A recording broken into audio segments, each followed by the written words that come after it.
नाम बताइए अपना। अंकित सिंह नाम है मेरा। हम एक बहुत बड़े वर्क को इग्नोर कर रहे हैं इसमें। उन स्टूडेंट्स का क्या जिन्होंने एक्चुअल में तैयारी की थी और उनके नंबर सही थे, उन्होंने नकल नहीं किया था। हर बार आप लोगों ने बताया डेटा कि 20,000 25,000, इस बार हम 20,000 ही माने। तो क्या केवल एक रास्ता यही है कि हम पूरे नीट को ही रीनीट कराएं, एग्जाम कैंसिल कर दें? उन 20,000 का क्या? क्योंकि एग्जाम देना अपने आप में एक बहुत मतलब आप ये कह रहे हैं कि ऐसा तो है नहीं कि 24 लाख बच्चे ही कल्प्रिट हैं, तो उनके बारे में क्या जो इसमें सही से तैयारी करके सही तरीके से पास हुए हों। लेकिन मैं चाहता हूं डॉक्टर रावल, आप इनके सवाल का जवाब दीजिए कि बहुत से छात्र जो बिल्कुल फेयर होंगे, जिन्होंने मेहनत करके तैयारी की होगी, अब जरूरी नहीं है कि वो दोबारा परीक्षा में बैठे तो बिल्कुल वही नंबर, उनके साथ ही अनफेयर नहीं होगा रीनीट? देखिए, बिल्कुल ठीक बात है, उनके साथ अनफेयर होगा। लेकिन अब जब ये समस्या आ गई है तो मैंने पहले भी कहा था, सर ने भी अभी बताया कि 1563 का मामला नहीं है, ये और लोगों को भी ग्रेस दिया गया है, क्लियरली इंडिकेट हो रहा है रिजल्ट में, और वो बहुत बल्क है।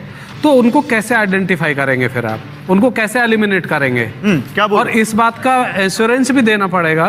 कॉम्पिटेंट अथॉरिटीज हैं, जांच की जा सकती है। आपने ओएमआर सीट जो फिल की थी, ग्रेस मार्क की ही तो बात हो रही है ना। आप इजीली आइडेंटिफाई कर सकते हो कि किसको किसको ग्रेस मार्क दिया गया था। जो कि हम एक काउंसलिंग ऑर्गेनाइजेशन चलाते हैं, हमारे पास ऐसे बहुत सारे स्टूडेंट्स आ रहे हैं जो कह रहे हैं कि सर हमारी आवाज कोई नहीं उठा रहा है, रीनीट कराओगे? क्या श्योरिटी है? जो कि मेंटली डिस्ट्रेसिंग होता है दोबारा एग्जाम देना, तो क्या श्योरिटी है? कोई बच्चा 3 साल से प्रिपेयर कर रहा है, कोई 4 साल से प्रिपेयर कर रहा है। ठीक है, ठीक है, ठीक है। मैं ब्रजेश जी, इसका जवाब आपके पास है कोई?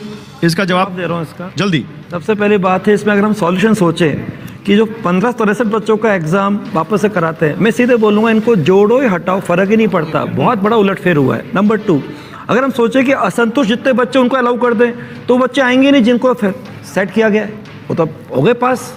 तीसरा आता है, अगर जो बात कह रहे हैं कि इतना बड़ा स्कैंडल हुआ है, अभी तो 100 नंबर में बोला मैंने, इन्होंने आपको सुना होगा अपना जो 7 जून को रात को 3 पेज का निकाला नोटिफिकेशन, उसमें कहा था हमने स्कोर जो रिवाइज करके ग्रेस मार्क्स देने का रिवाइज किया है, तो -20 से 720 पहुंचा है। इसका मतलब नीचे तो कितना गजब हुआ होगा। अब मैं आपसे यहाँ कह रहा हूँ, कई बार कहते हैं गेहूं के साथ घुन भी पिसता है, बोलते हैं अपन, कई बार ऐसा होता है, हमें मालूम है कि इन बच्चों को सफर करना पड़ेगा। मतलब ये आप मान के चलिए सर, हमारे जितने टॉपर बच्चे सब तैयार बैठे।